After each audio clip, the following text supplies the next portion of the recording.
Hello, everyone. Thank you for attending today's webinar, Bring Your Life Science Content Management Strategy into the Digital Age, presented by Medidata. I'm Nora Bolger, Product Marketing Director at Medidata, and I'll be moderating this webinar.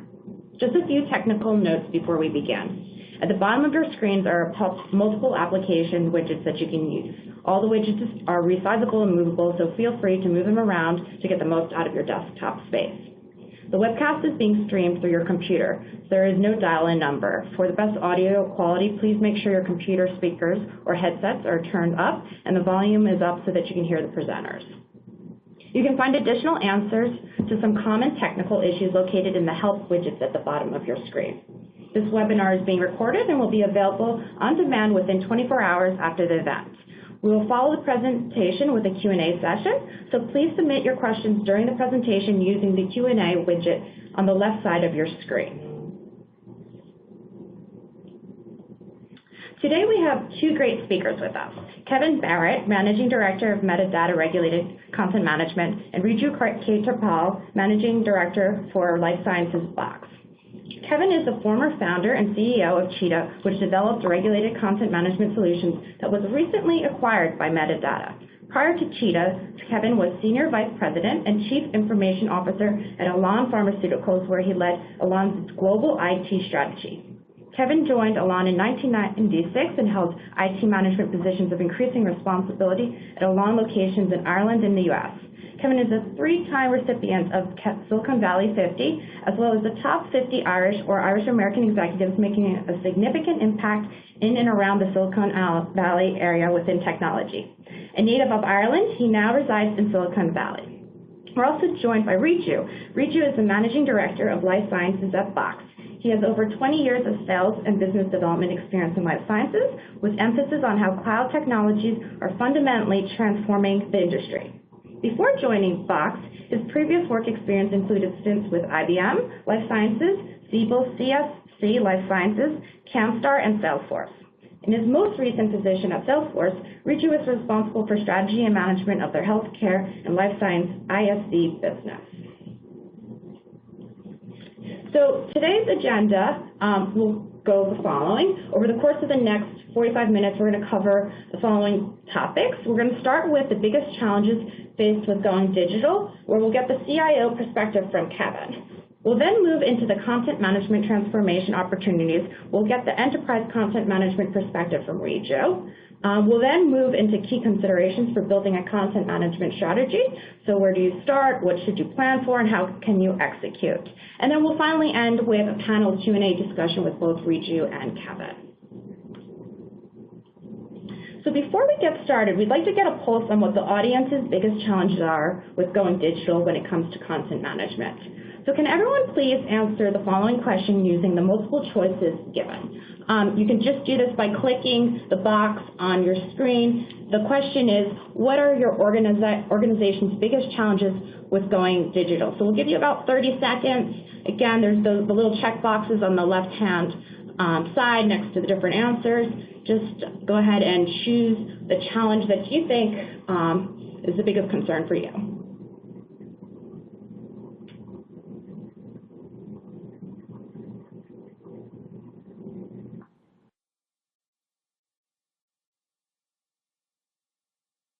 Okay, a couple more seconds. Everyone getting them in? Okay. So let's see what the results show. Okay, so it looks like the challenges are all over the place. The largest challenge looks to be the multiple vendors, vendor commercials, SLAs, integration problems, followed by cost and resource constraints.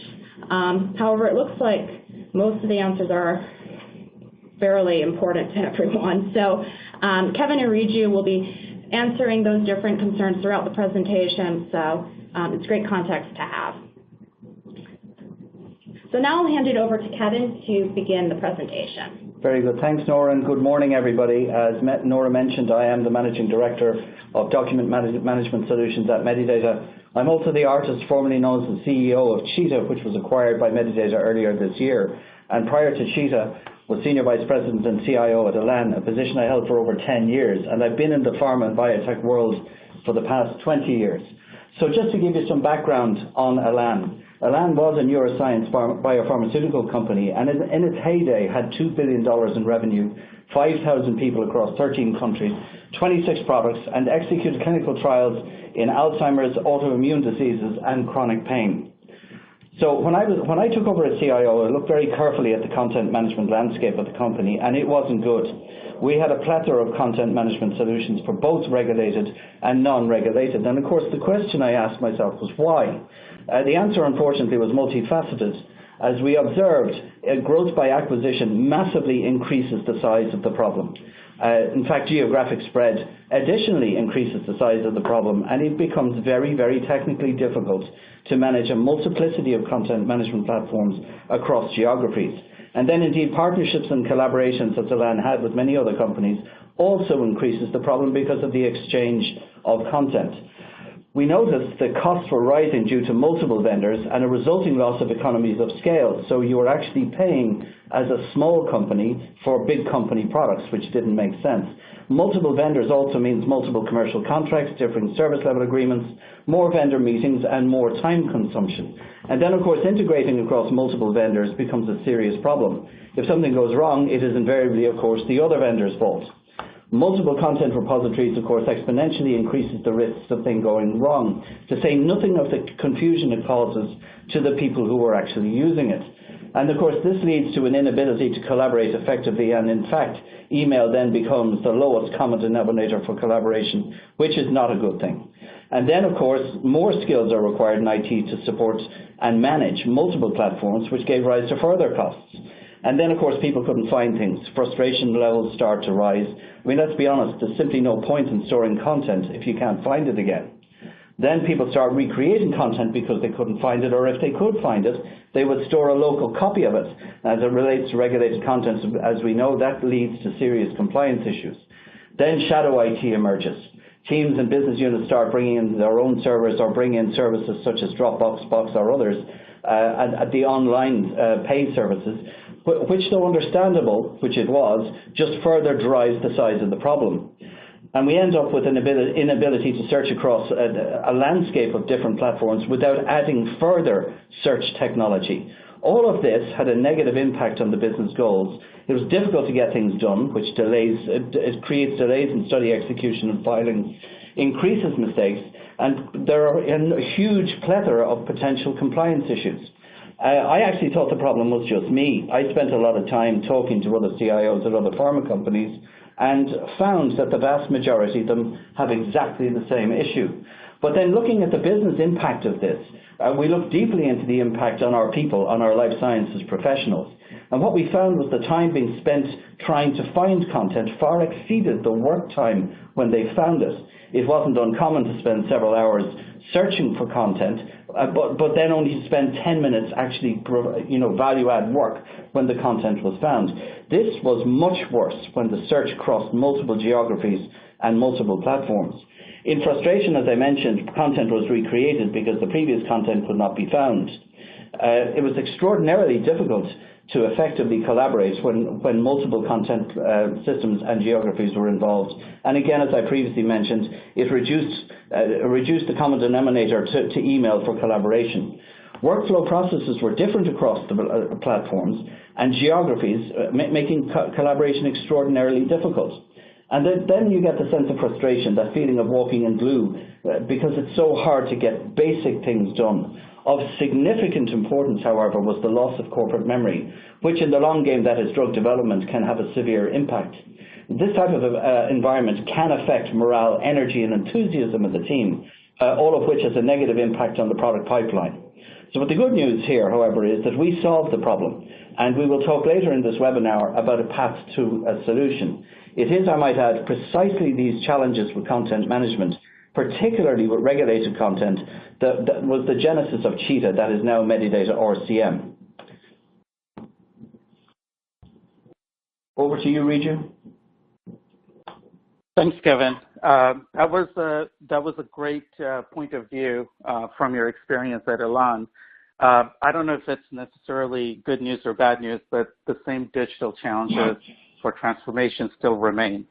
The difference, I think, in the last 10 to 15 years has been the imperative to embrace digital transformation now is almost non-negotiable across all industries, including life sciences. In the last few years, what we have noticed at Box is the emergence of digital transformation initiatives that initially were smaller and tactical in nature, meaning they were typically departmental based.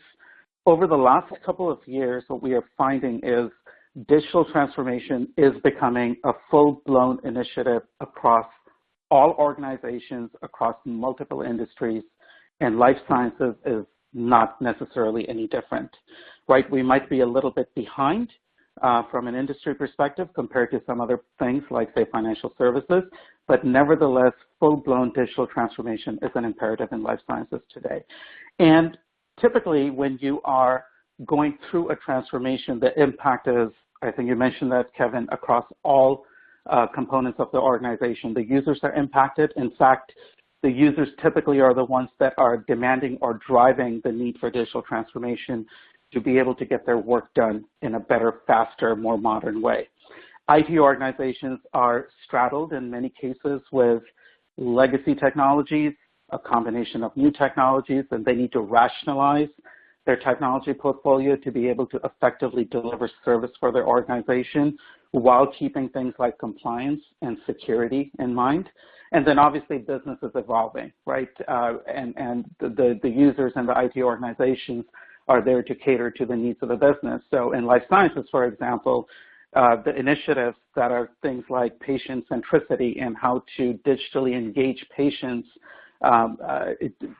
for your company are driving the business needs, which obviously the IT organizations have to cater to. The question really becomes, how do you do this?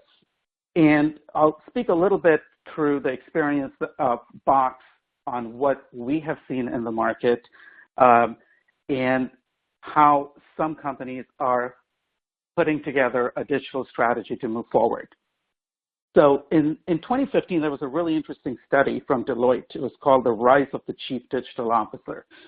And it talked about some of the basics that we already know today in 2017, right? It talked about the fact that, by 2025, we'll have somewhere around 100 billion connected devices. Users are going to bring devices into the enterprise. The needs of the customers and consumers is going to change. In this case, it would be patients. And there will be a need for businesses to get closer and closer to their customers.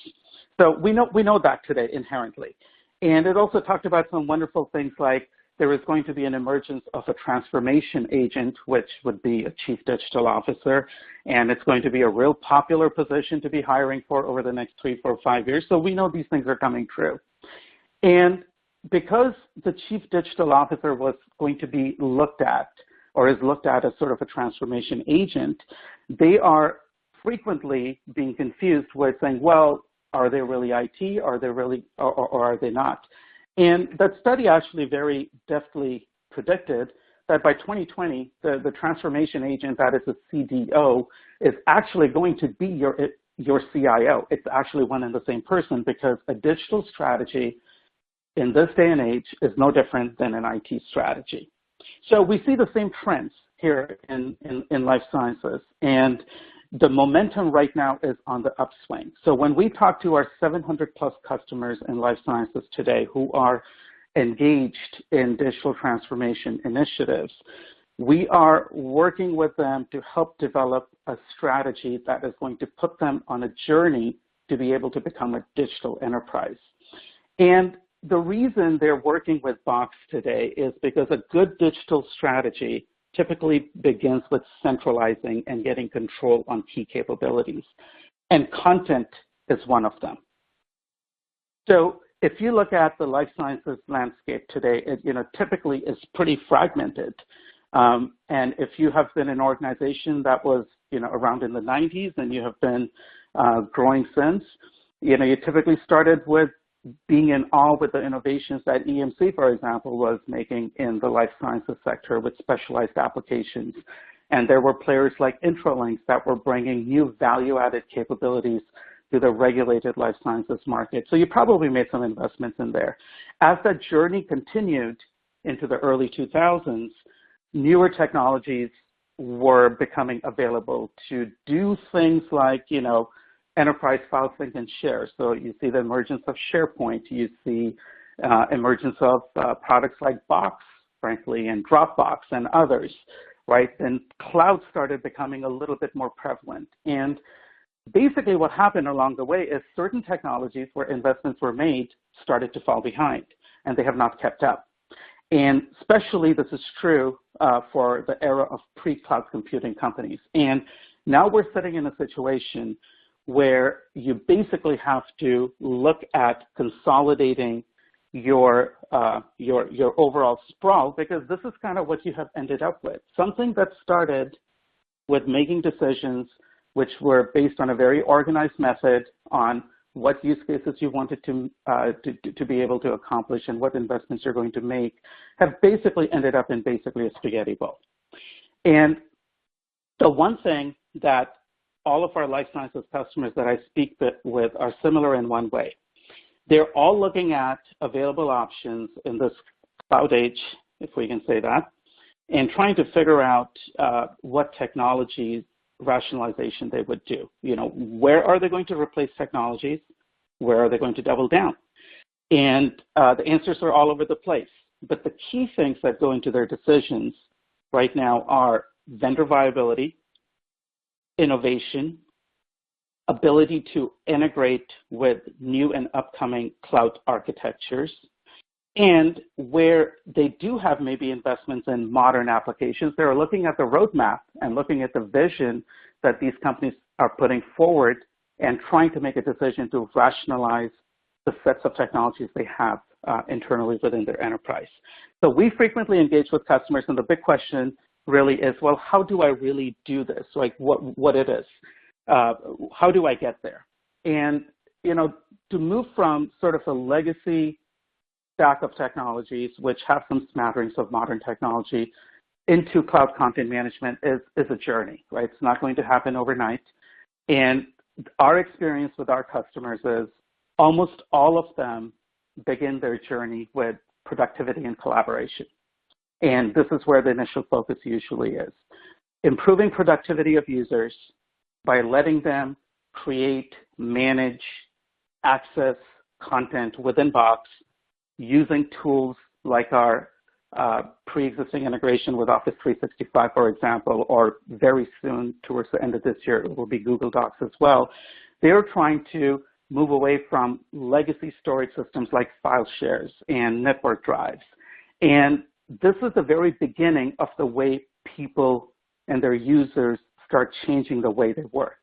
For example, not sending attachments via email and using box links instead, and creating new content directly in Box is one of those simple things that actually really changes the way people work. Now, Box a couple months ago brought this product to market called Box Drive for Desktop. It is basically a cloud drive that's accessible from your laptop, which is a very familiar way for people to work. But again, it helps forward the digital transformation of keeping all content in the cloud, right? So that's where we see the first step. The next one is really improving collaboration. And Kevin, you talked about that. Collaboration in a life sciences enterprise where you have broad partnerships, you have frequent mergers and acquisitions, and you are dealing with scientists all over the world. Collaboration in a secure environment is really key. We frequently see customers standardizing on Box as their collaboration engine. Companies like AstraZeneca, Boston Scientific, Eli Lilly, and the list goes on. They are using Box in a manner where they are collaborating on research, they are collaborating on contracts with their external partners, so on and so forth. And secure collaboration to protect IP is essentially a core capability of Box. Now that when you have content in one place, and some of our customers are already moving on into the next phase of the journey, the whole thing really becomes about, well, I have all my content in one place and I have a reasonably effective collaboration model in place.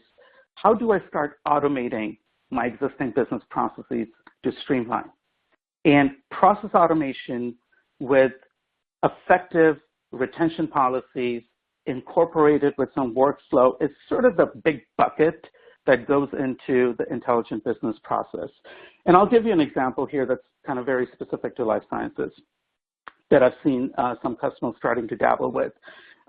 There is this thing that sponsors have to do before they run a clinical trial, is interact with investigator sites to do a simple thing like a site feasibility analysis, right? So there's typically a form. It is a non-GXP process. And by using a combination of Box and our readily available pre-integration with DocuSign, customers can streamline the process of conducting this mundane task of doing site feasibility surveys, right? So the current process typically involves emailing, fax, scanning. A lot of that's driven by requirements for wet signatures to conduct a pretty linear process between a study coordinator at a sponsor and a study coordinator over at an investigator site, right? The current process is time-consuming. It typically involves a lot of email, documents get lost, and there is a lack of visibility in terms of where do you stand in recruiting the appropriate investigator sites to be able to initiate a clinical trial, right, which is what you really want to do. So using a simple Box workflow with DocuSign that helps you create all of the required documentation inside of Box, sending appropriate information with the security and controls for e-signature and for review to this external party who's an investigator, being able to receive that information back and complete that entire process while having all the content in one place saves a significant amount of time. It's a simple, mundane thing, but again, these are the kinds of things you can enable with a good content platform when you are thinking about intelligent business process. Now, the next stage, and this is where some of our customers are starting to leverage Box, and I'm very excited about this, and it's also very pertinent to today's conversation, is this whole notion of being able to engage in digital experiences. This is where Box is used for its core capabilities as a secure document vault, with a front-end user interface or a user experience that may not look like Box at all. And actually, our partnership with Medidata is an example of that. But the whole idea is that either customers themselves or partners like Medidata are building unique IP layers that are deeply integrated with the Box content layer to enable domain-specific processes and domain-specific workflows. And this is happening across multiple industries. Today, we're just talking about life sciences. So we want our customers to be able to use content-driven solutions that they need that may be either built directly on the Box platform or they may be built by a third party like Medidata to meet their business needs while they are leveraging a single underlying repository. And I mentioned earlier, like from a CDO perspective, right, if you want to have digital transformation, you do need to get better control on certain shared services, and content is one of them. So Box sees our role as an enabler for this journey into the digital transformation age. We have built one platform that can manage all your content. Our investments today are intended to ensure that we evolve our product to be the best enabler for all content-driven applications, and they don't all necessarily need to be Box applications. So in life sciences, what that means is the ability to be able to handle regulated and non-regulated content. So with robust core capabilities to manage content that include things like advancements in metadata tagging, better workflows, information control and governance, a great security model to be able to manage access to content and actually be able to audit it, and the ability to be able to address some legal challenges we all have, like data residency issues. Those kinds of things is what we believe makes Box a very viable platform for the life sciences industry. This is a platform where all of your content can live and all of your work can come together. And this is the vision that a part of it that we're executing in life sciences with Metadata. So now, Kevin, I'll pass it off to you to talk a little bit about the imperatives of actually getting into the weeds and executing a good content management strategy in life sciences. Very good, Riju. Thank you very much. That was a very good view of the Box platform.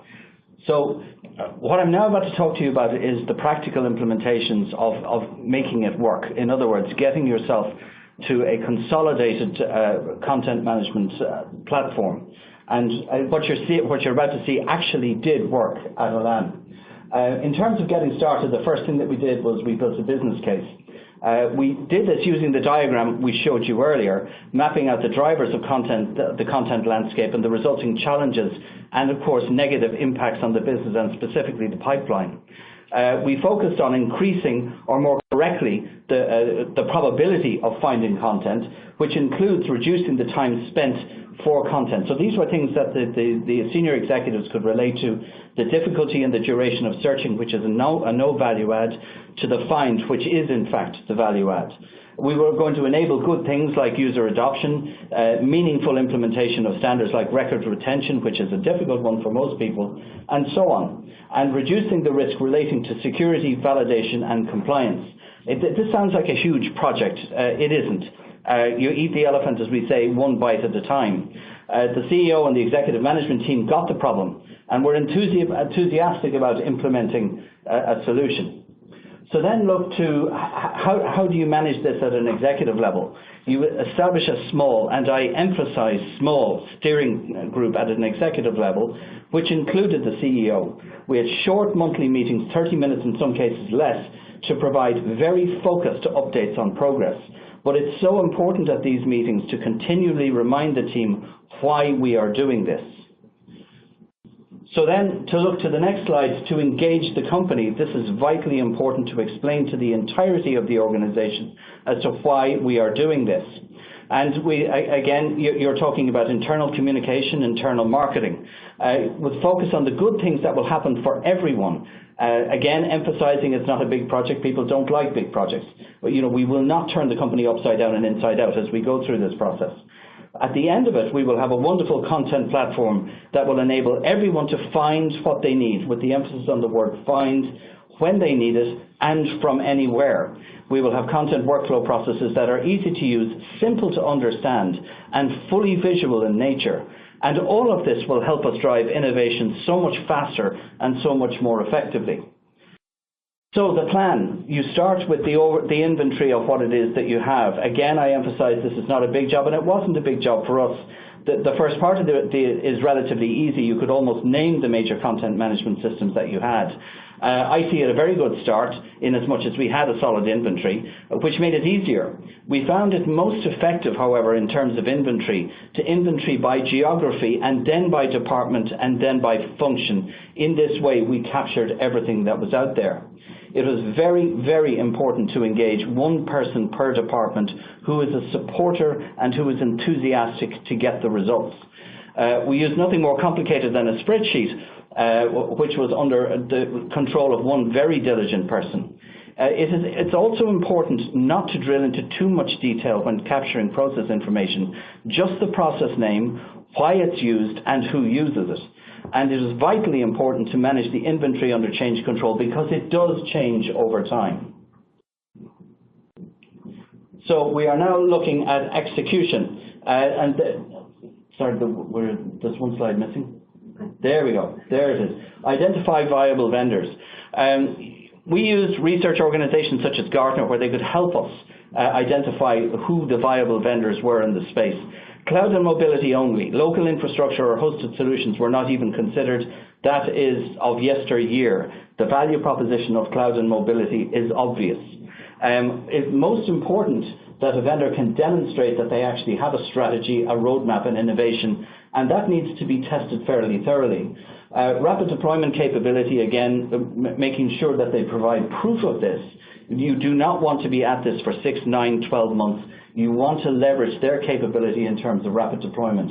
A deep understanding of your specific requirements. They need to come to the table with a lot of life sciences experience and new value adds as to how you're going to execute on the project.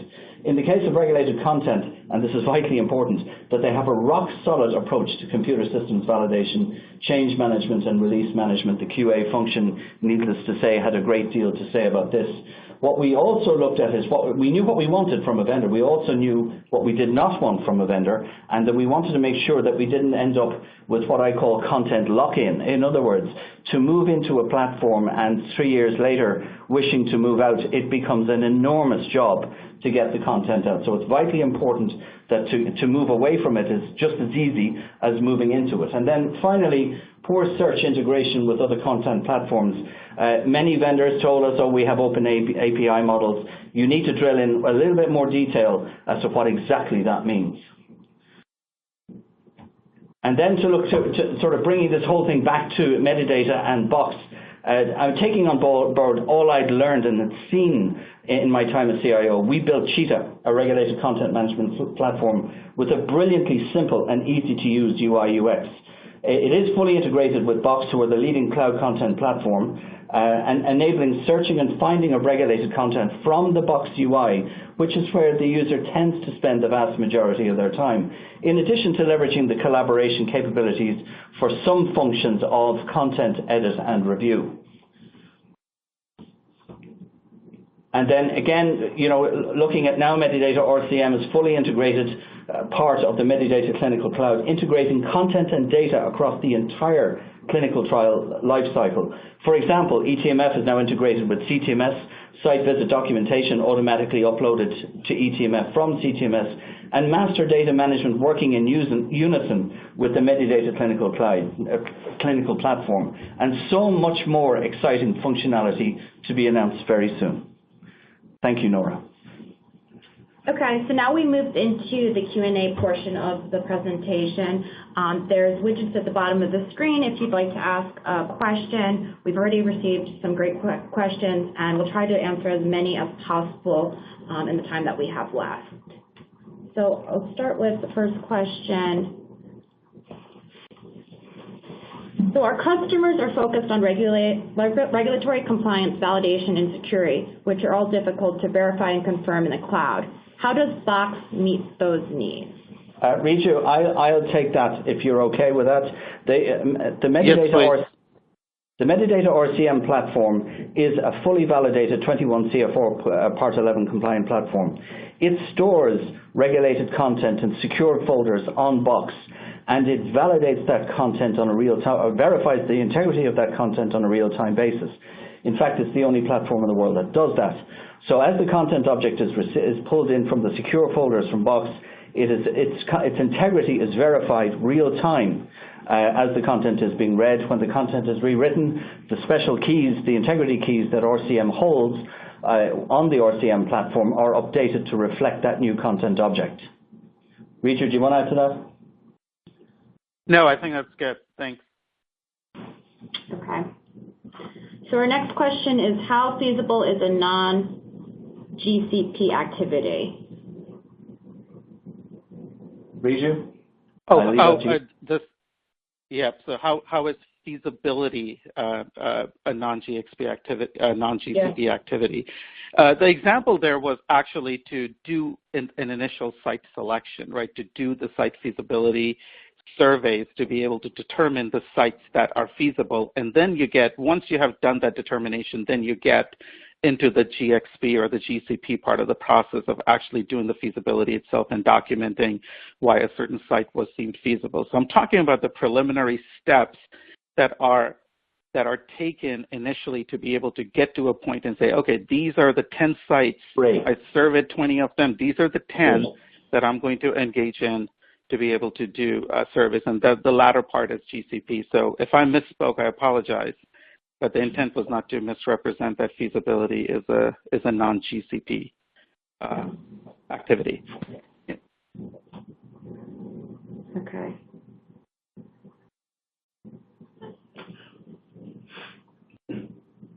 So just going through the questions. Kevin mentioned collaboration and challenges working with partners. How can technology overcome these barriers? Yes, and that's an interesting one.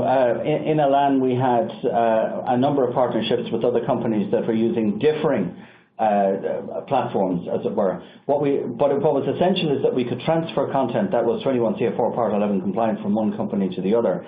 What we built was a collaboration platform. and that is also part of Medidata RCM, the ability for partners to be able to share content in a collaboration space so that they can effectively work on that particular product or molecule. Okay. Next question. Key item of concern which raises up when discussing Box's security for confidential documents for proprietary information. Riju, can you address this question? Nora, which one is that? I'm looking at the list here. Could you please reread that? Yeah, key item of concern which rises when discussing Box's security for confidential documents with proprietary information. Sure. Typically, it's, again, this is for all confidential documents. We engage in these discussions quite a bit with customers. So Box has sort of a dual, sort of a push and a pull type of a security model. So on one end, we have permissions that are based on user profiles. So permissions to be able to access a certain type of content that is available based on, say, maybe a content classification strategy that a customer has, and you assign users into a certain set of groups, and that has to be carefully done during the initial implementation, or as you are adding users on an ongoing basis, you have to do that very carefully.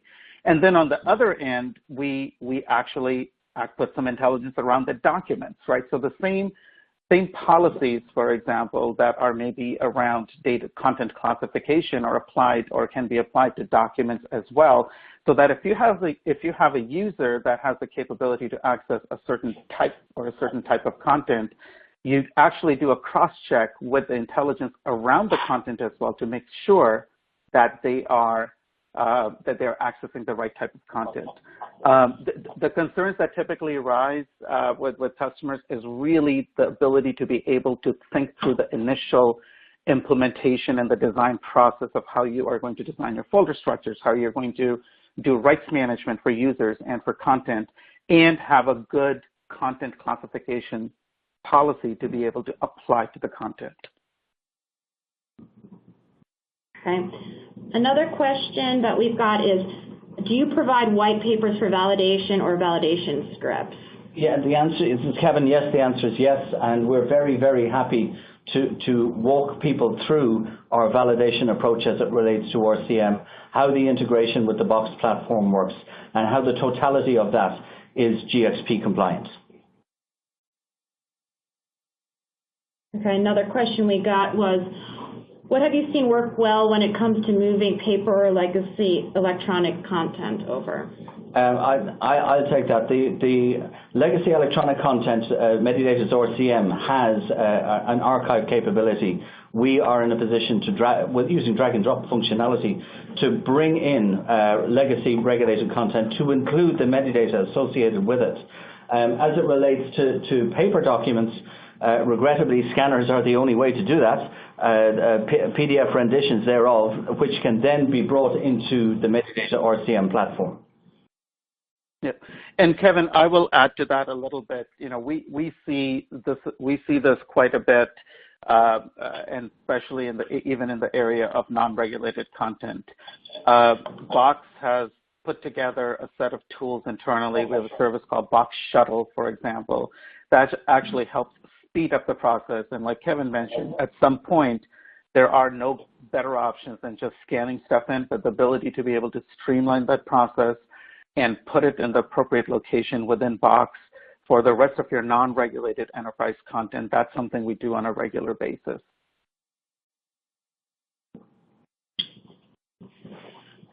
So another question we have here is, does Box allow secure regulated content to be downloaded? And if so, does it verify that the document, when uploaded, hasn't been changed? Yes, and that's Medidata's RCM deals with that. So taking an example of an SOP, for example, that is being managed by the RCM platform, when downloaded, of course, it is downloaded as a PDF. It is stamped, it has date and time stamped as to when it was downloaded and by whom.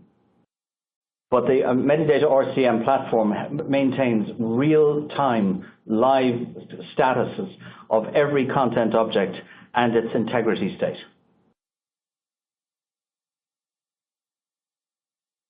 Okay, we've got another question here. How do you educate the business community on the concept of the cloud and regulated content in the cloud?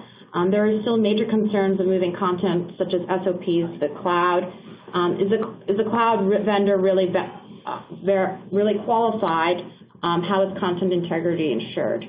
Yeah, again, Riju, I'll take that first, and no doubt you'll add to it. As a CIO, I thought the word cloud was most unfortunate. It seemed to indicate that content was pushed into this big nebulous cloud, and the content was in there somewhere. Of course, the questions arise of how do you control a nebulous cloud?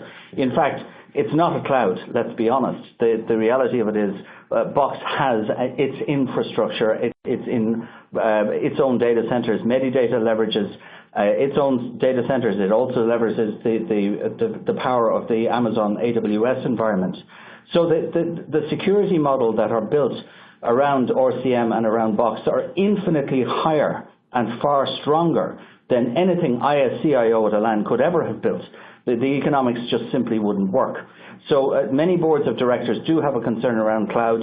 I think Riju and I can put a very good case together for each of them to be able to convince them that in actual fact the cloud is far more secure than anything that could be built on premise. Riju?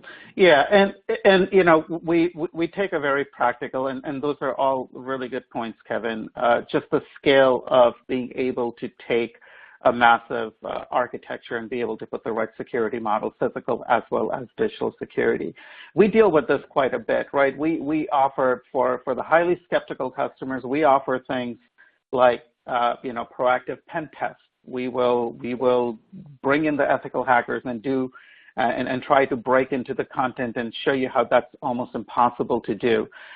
This is basically, and I think you kind of go back to the world of core competence. This is basically, from a content perspective, what Box does, right? We get up every morning and put all the resources of our 1,700 employees to be able to make sure we have the most secure and most capable content repository that is available. So I think some of this is absolutely bringing folks along, but we have some practical tools, and we can build not only a business case, but sort of a set of proof points to be able to show you how content in the cloud is in fact more secure than maybe, say, a hosted data center or an on-premise system. And just as Kevin, just to add to that, Riju, typically and almost certainly, you would be performing a vendor audit of a vendor as it relates to a regulated content management platform. And obviously part of that vendor audit process is an assessment of how the security landscape is managed by that vendor and the processes by which they manage exceptions, deviations, and so on and so forth. Okay, thank you, Kevin and Riju. We've had a lot of great questions today, and we haven't been able to get to them all, but we'll be getting back to everyone who submitted a question personally after the webinar. If you'd like to learn more about Metadata and Box's content management solutions, please feel free to contact Kevin or Riju directly. In addition, everyone who's attended today's webinar will be entered to win a free ticket to attend Metadata's Box and User Conference, which is Metadata Next and BoxWorks. Metadata Next is being held in New York City from November 8th to 10th. It's the industry's premier event where science meets technology meets the future, bringing together the leaders in clinical operations, data management, biostatisticians, and clinical trial innovation. BoxWorks is being held in San Francisco, October 10th to 12th, bringing together some of the top minds in our industry. 3 days of content will be cover everything you need to lead your business or team into the digital age. Thank you for attending this Fierce Markets webinar and submitting so many great questions. I'd like to thank our speakers, Kevin and Riju, for participating. Again, this webinar has been recorded, so you'll be able to access the recording within 24 hours using the same audience link that was sent to you earlier. Thank you again for joining, and we look forward to seeing you at future events.